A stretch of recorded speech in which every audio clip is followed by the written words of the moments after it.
रहमानुररहीम। हमारे एब्डोमेन की superior boundary में होती है डायफ्राम। ये एक मसल है डोम शेप्ड और इसके फाइबर्स अराइज करते हैं बाउंड्री से। ये जो है आगे स्टर्नम, तो यहाँ से स्टर्नल फाइबर्स, साइड पे कोस्टल कार्टिलेज तो कोस्टल फाइबर्स, और पीछे लंबर वर्टिब्रा तो लंबर फाइबर्स, और ये मिलके सब ओरिजिन यहाँ से करके सेंट्रल टेंडन पे इंसर्ट हो जाते हैं। तो इसमें इसके अलावा ये दो लिगामेंट्स बनाता है। तो ये देखें, यहाँ पे जो L1 वर्टिब्रा है उसकी साइड ऑफ बॉडी से राइज करता है और फिर उसका दूसरा एंड जो है ट्रांसवर्स प्रोसेस ऑफ L1 पे होता है। इसे कहते हैं मीडियल आर्कुएट लिगामेंट, और इसके पीछे पे इस जगह से राइज करती है हमारे सिंपैथेटिक ट्रंक। जहाँ पे ट्रांसफर प्रोसेस ऑफ L1 है वहाँ से दूसरा एक जो है हमारा लिगामेंट राइज करता है, और वो है lower border of 12th rib तक जाता। तो ये जो मसल है सेकंड, ये है लेटरल आर्कुएट लिगामेंट। सो हमारे डायफ्राम के दोनों साइड्स पे मीडियल और लेटरल आर्कुएट लिगामेंट्स होते हैं। इसके अलावा क्या है कि यहाँ पे जहाँ पे ये दो हैं, इन आगे बढ़ी हुए हैं एक्सटेंशंस हैं डायफ्राम की, जिसे हम कहते हैं right cross and left cross of diaphragm. तो यहाँ पे एक चीज़ देखेंगे आप लोग कि जो राइट क्रस ऑफ डायफ्राम है ये ज़्यादा लंबा है, और ये L1 से L3 तक आता है, जबकि जो लेफ़्ट क्रस है वो सिर्फ 1 से 2 लंबर वर्टिब्रा तक आता है। ये स्ट्रॉन्गर इसलिए क्योंकि इसने लीवर है, इस जगह पे लीवर है, तो उसने उसके खिलाफ डायफ्राम को नीचे या ऊपर मूव कराना है, तो इसको ज़्यादा स्ट्रेंथ चाहिए, वरना लीवर ऊपर आ सकता है थोरेसिक रीजन में। इन जो है ना हमारे राइट और लेफ्ट क्रस्ट ऑफ डायफ्राम, इसमें से गुजरती हैं greater splanchnic nerves and lesser splanchnic nerves. अब यहाँ पे अराइज करता है हमारा एक और मीडियन आर्कुएट लिगामेंट, और ये बाउंड्री बनाता है जहाँ से एओर्टा ने गुजरना है। तो ये पीछे से एओर्टा के आगे से गुजरता है और इसको दोनों साइड्स पे कवर कर लेता है वर्टिब्रा से जोड़ते हुए। इसके अलावा हमारी डायफ्राम में से अराइज करती हैं एक तो सिंपैथेटिक चेन हमने बात की, और ये जो हैं सब कोस्टल वेसल्स एंड नर्व्स उसके पीछे साइड से।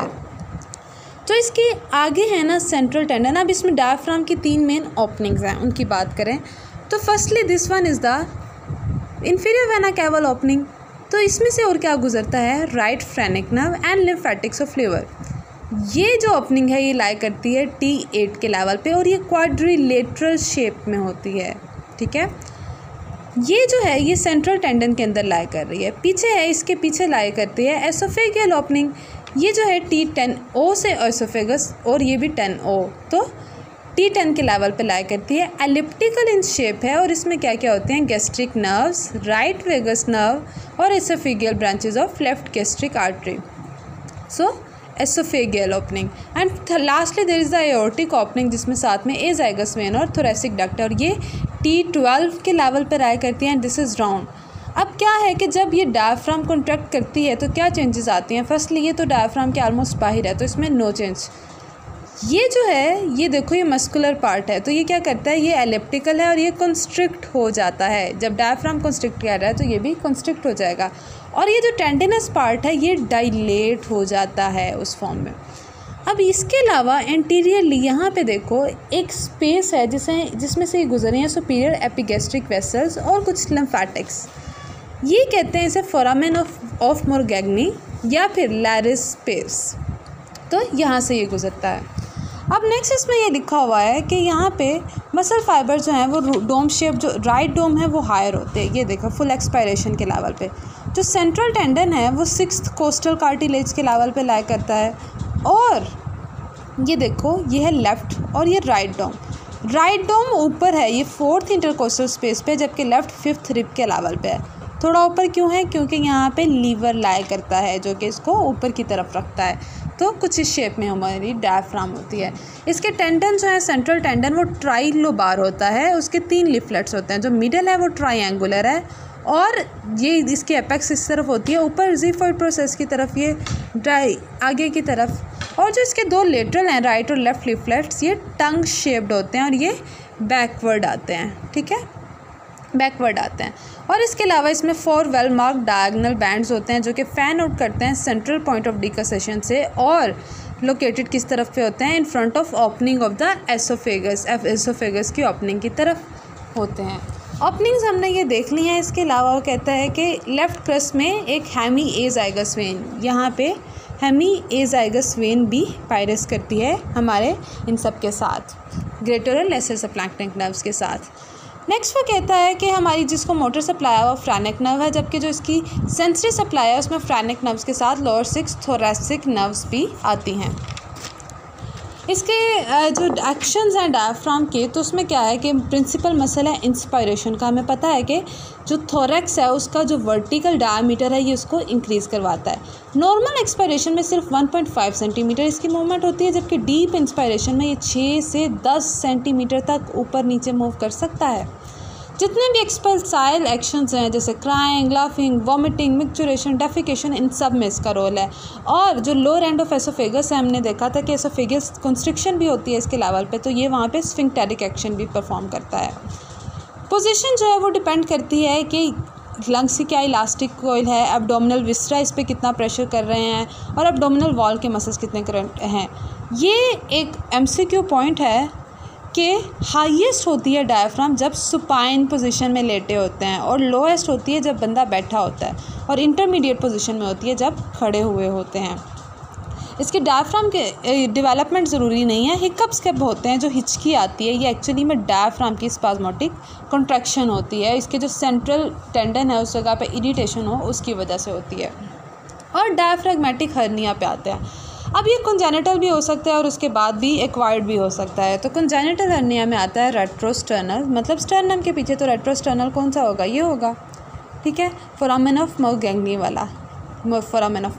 पोस्टीरियर लेटरल जो कॉमनेस्ट है वो ये वाला है, इसे कहते हैं बोगडालेग फोरामेन। और ये जो है एक तो कॉमनेस्ट है और दूसरा ये कि ये ख़तरनाक है, बच्चे की कुछ ही घंटों में मौत हो जाती है इसकी वजह से। पोस्टीरियर और सेंट्रल हर्निया भी होते हैं, ये सेंट्रल हर्निया है, ठीक है। तो यहाँ पे अगर यहाँ का कॉन्टैक्ट जो थोरैक्स का है वो उसमें चला जाए या एब्डोमिनल कॉन्टैक्ट में आ जाए तो इसे हर्निया कहेंगे।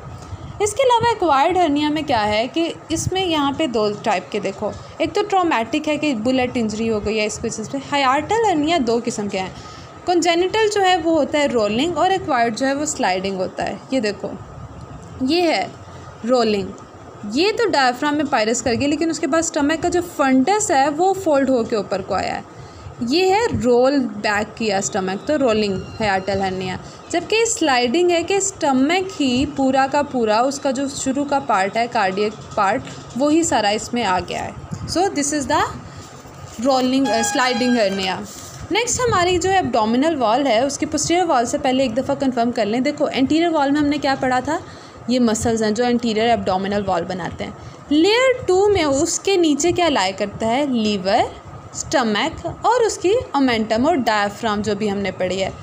उससे नीचे एब्डोमेन की लेयर में लाया करती हैं हमारी इंटेस्टाइन्स, और उससे भी नीचे लेयर 4 में लाया करते हैं ये ड्यूडेनम और पैंक्रियाज। उससे नीचे लाया करते हैं हमारे वेना कैवास और किडनी, तो किडनी भी हमने पढ़ लिया है। ये वेना कैवास और एओर्टा हम आज देखेंगे, और फाइनली जो लास्ट सबसे पीछे वाली लेयर है मसल्स, उनको भी हम आज देखेंगे। तो बाकायदा स्टार्ट करते हैं कि हमारी जो पोस्टीरियर एब्डोमिनल वॉल है उसमें क्या होता है, एब्डोमिनल एओर्टा होता है जो कि T12 के लेवल से हमारे आता है एब्डोमेन में, और उसके बाद वो एंड करता है ये T12 के लेवल से उसने पायरस किया और L4 के लेवल तक एक्सटेंड किया, और फाइनली उसने कॉमन इलियक आर्टरीज देती हैं और वहाँ पे ख़त्म हो जाता है। अब ये जो है ना, जहाँ पे बाइफर्केशन ऑफ एओर्टा होती है, ये 1.25 सेंटीमीटर लेटरल होता है मीडियन लाइन के साथ। अब ये देखें, ये कॉमन इलियक है, और कॉमन इलियक फाइनली दे रहा है एक्सटर्नल और internal iliac branches in the front of sacro iliac joint.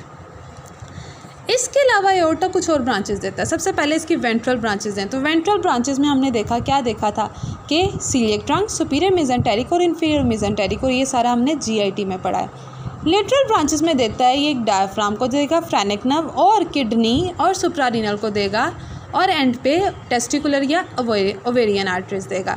Finally पीछे की तरफ किन्हें देगा, जो लंबर और जो सैक्रल वर्टिब्रास हैं उन्हें, तो लंबर और sacral arteries, and finally terminate करता है, हमने भी बात की कॉमन इलियक आर्टरीज में, जो कि आगे से क्या देती हैं हमारी एक्सटर्नल और इंटरनल इलियक आर्टरीज। अब कॉमन इलियक, इसमें ये एक चीज़ पॉइंट एक्स्ट्रा है कि कॉमन इलियक आर्टरी में जो राइट कॉमन इलियक आर्टरी है वो गुजरती है इन्फीरियर वेना कैवा के आगे से, ये देखें यहाँ पे, और जो लेफ़्ट कॉमन इलियक आर्टरी है ये शॉर्टर होती है। इन्फीरियर वेना कैवा, अब इसका लेवल क्या है, ये T8 के लेवल पे डायफ्राम से पायरस करता है और एंड पे आके ये L5 के लेवल पे 2 पार्ट्स में है। तो फाइनली ये किस तरह से बना कि नीचे राइट कॉमन इलियक वेसल्स मिली, ये देखो यहाँ पे वही थी एक्सटर्नल और इंटरनल इलियक, उनसे मिली ये कॉमन इलियक। कॉमन इलियक आगे से बन गई इन्फीरियर वेना कैवा, और इन्फीरियर वेना कैवा में और क्या आई, कॉमन इलियक के बाद यहाँ पे आई लंबर वेन्स, ठीक है, 3rd और 4th लंबर वेन्स। इसके अलावा यहाँ पे क्या आती हैं, देखो टेस्टिकुलर और ओवेरियन वेन आएगी, रीनल वेन आएगी, सुप्रा रीनल वेन आएगी, ऊपर आके हिपैटिक वेन आएगी, ठीक है। इसके अलावा हमने एक और चैनल है जिसको कहते हैं जाइगस और हेमीजाइगस वेन। तो ये कुछ इस किस्म के हमने थोरेक्स में पढ़ा था कि क्या होता है, ये क्या है, पोस्टीरियर इंटरकोस्टल वेन्स हैं जो कि ड्रेन करती हैं। This is the azygos when. T8 के ट्रांसवर्स में ये लाई करते हैं और दूसरी साइड के यहाँ पे है hemizygous and accessory hemizygous veins, ठीक है। तो अब यहाँ पे क्या होता है कि जो लंबर असेंडिंग लंबर वर्टिब्रा यहाँ पे बनते हैं, यहाँ पे ये असेंडिंग लंबर वर्टिब्रा बनता है लेटरल सैक्रल इलियोलंबर और सबकोस्टल वेन से, और ये दोनों मिलते हैं और आगे बना देते हैं एजाइगस वेन, और यहाँ पे बनाते हैं हेमी एजाइगस वेन। तो ये जो टॉपिक है एब्डोमिनल पार्ट, तो इसकी ये मेन ब्रांचेस जो हैं यहाँ पे बस देख लीजिएगा। हेमी जो है एओर्टिक ओपनिंग ऑफ डायफ्राम से गुजरती है एजाइगस, और हेमी एजाइगस गुजरती है लेफ्ट क्रस्ट ऑफ डायफ्राम से। लिम्फ नोड्स क्या हैं, एक्सटर्नल इलियक नोड्स जो हैं वो कहाँ से लेंगे। अब ये जितना हमने देखो यूट्रस, वेजाइना और जो ग्लैंड्स, पेनिस जितने भी हैं ना जेनिटेलिया, वो वाले पार्ट मसल्स हैं, और इसके अलावा एंटीरियर एब्डोमिनल वॉल की डीपेस्ट लेयर में से आता है एक्सटर्नल इलियक नोड्स में। यहाँ से एफरेंट्स किस में आएंगे, कॉमन इलियक नोड्स में। इस तरह कॉमन इलियक में और कहाँ से आएंगे, इंटरनल इलियक, तो common internal external iliac nodes common iliac nodes में। इसके अलावा एओर्टिक नोड्स जो हैं लंबर सारी है लिम्फेटिक, वो आएगी लंबर या एओर्टिक नोड्स में। प्री एओर्टिक नोड्स कौन से होते हैं, जो सारे GIT से लेते हैं, और हमें पता था ये सब यहाँ प्री एओर्टिक नोड्स में आते हैं। और ये कहाँ से, इनके एफरेंट्स कहाँ से, इंटेस्टाइनल ट्रंक जो कि एंटर होते हैं सिस्टर्ना काइलाई में। इनके अलावा लेटरली एओर्टिक नोड्स होते हैं और ये भी टर्मिनेट करते हैं हमारे सिस्टर्ना काइलाई में, और इनकी ब्रांचेस कहाँ से होती हैं, एओर्टा से और कॉमन इलियक ट्रंक से, कॉमन इलियक नोड से। सिस्टर्ना काइलाई क्या है कि एलोंगेटेड लिम्फेटिक सैक है 5 से 7 सेंटीमीटर की, जो कि लाई करती है 1st और 2nd लंबर वर्टिब्रा के दरमियान में, राइट ऑफ एब्डोमिनल एओर्टा में। ऊपर जाएगी तो ये थोरेसिक डक्ट के साथ कंटिन्यू करेगी, नीचे आएगी तो यहाँ पे लंबर ट्रंक के साथ कंटिन्यू करेगी, जिसमें आ जाएंगी lower limb, pelvic wall, kidney, suprarenal, ovaries वगैरह। और इसके अलावा एक दूसरी ये क्या है, इंटेस्टाइनल ट्रंक है, और इसमें सारा GIT आ जाता है। मसल्स जो है एब्डोमिनल वॉल के, वो हम इस डायग्राम से करते हैं। तो देखो एक होता है, उसका हमने देखा भी था क्रक्स के साथ, श्वास मेजर, श्वास माइनर, क्वाड्रेटस लंबोरम एंड फाइनली इलियकस। श्वास मेजर जो है इसका ओरिजिन होता है ट्रांसवर्स प्रोसेस ऑफ T12 से L5, इन सब से ओरिजिनेट करता है, और finally tip of mid point जो है लेसर ट्रोकेंटर ऑफ फीमर का, वहाँ पे जाके इंसर्ट हो जाता है। इसमें जो है आती कहाँ से हैं, ये देखो L2, L3, L4, इन सब से जो है इनकी स्पाइनल नर्व्स आती हैं, और ये क्या करता है, ये फ्लेक्शन कराता है।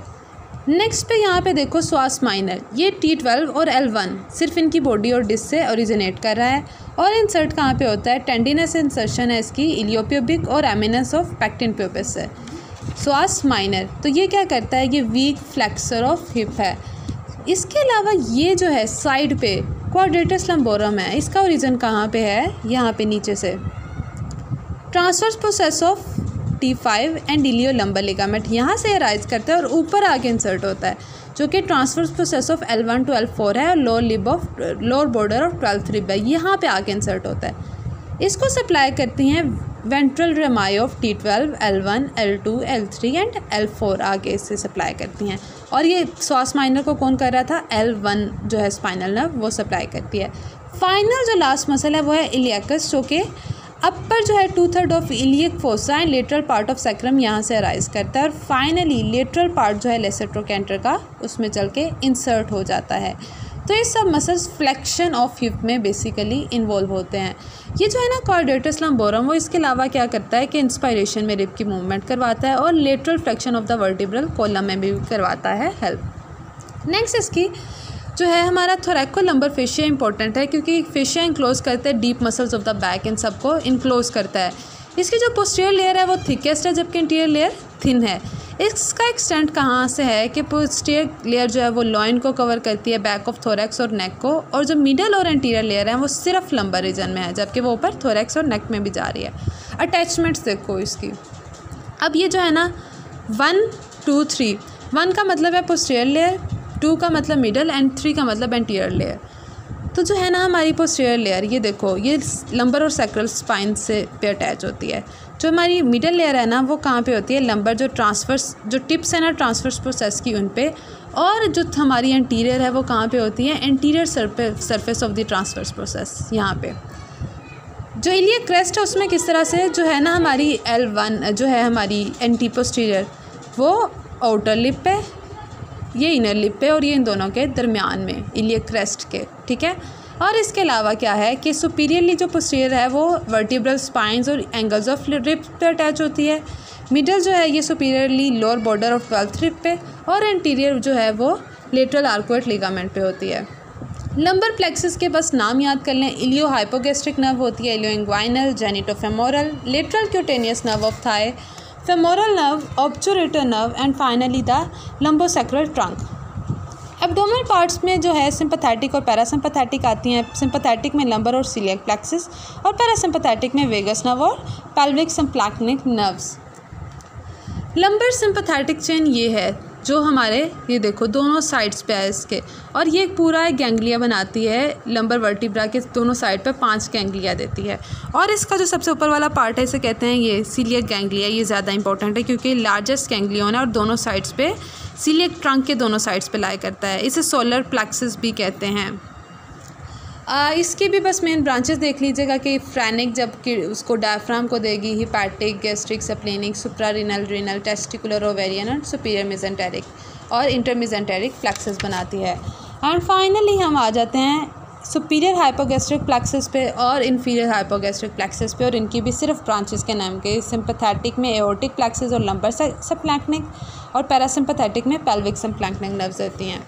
और जो है इन्फीरियर हाइपोगैस्ट्रिक ये भी सिंपैथेटिक में क्या देती है, हाइपोगैस्ट्रिक और सिंपैथेटिक गैंग्लिया, पैरासिम्पैथेटिक में पेल्विक सिम्प्लैंक्निक, और इसके अलावा पेल्विक और एब्डोमिनल विजरास को भी देती हैं। और पैरासिम्पैथेटिक में जो एब्डोमेन प्रॉपर है उसमें वेगस है, और जो पेल्विक और हाइंडगट है वहाँ पे पेल्विक सबप्लैंक्निक नर्व्स और नर्वाई एरिजेंटिस हैं। बस ये हमारा टॉपिक कंप्लीट।